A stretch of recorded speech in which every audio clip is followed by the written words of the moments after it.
Hi, I'm Pramila రాణి షిండే. ఏంటి part 2 కోసం wait చేస్తున్నారా?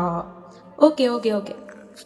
దేవుడు మనం కావాలనుకున్న వాళ్ళని ఎప్పుడు మన లైఫ్లోకి పంపించడు. మనకి ఎవరి అవసరం అయితే ఉందో వాళ్ళని మాత్రమే మన జీవితంలోకి పంపుతాడు.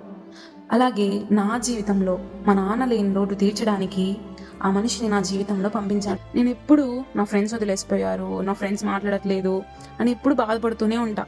కానీ ఆ మనిషి నాకు ఎప్పుడు చెప్పే మాట ఒకటే: నిన్ను సరైన విధంగా అర్థం చేసుకోలేకపోయారని బాధపడకు. వాళ్ళకి నీ మంచితనం అర్థమయ్యే స్థాయే లేదని చెప్తూ ఉంటాడు. వాళ్ళ పిల్లల్ని కూడా పక్కన పెట్టి ఎప్పుడు నన్ను తీర్చిదిద్దడానికి, నేను ఒక పొజిషన్లో ఉండడానికే చూస్తూ ఉంటాడు.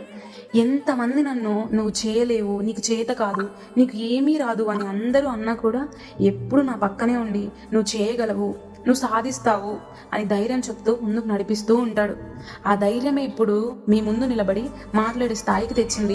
అలా నన్ను తీర్చిదిద్దింది మరెవరో కాదు, మా మావయ్య. సొంత పిల్లల్ని పట్టించుకోలేని ఈ రోజుల్లో తన మేనకోడల్ని ఇంతగా చూసుకుంటూ ముందుకు నడిపిస్తున్నారంటే ఎంత గొప్ప మనిషో మీరు ఆలోచించండి. అలాంటి మావయ్య మీ లైఫ్లో ఉన్నారా? ఉంటే కామెంట్ చేయండి. ఇంకా నేను మా మావయ్య ఎక్కడికి వెళ్ళాం, ఏమేం చేశాం అని తెలియాలనుకుంటే stay tune for part 3. Okay bye.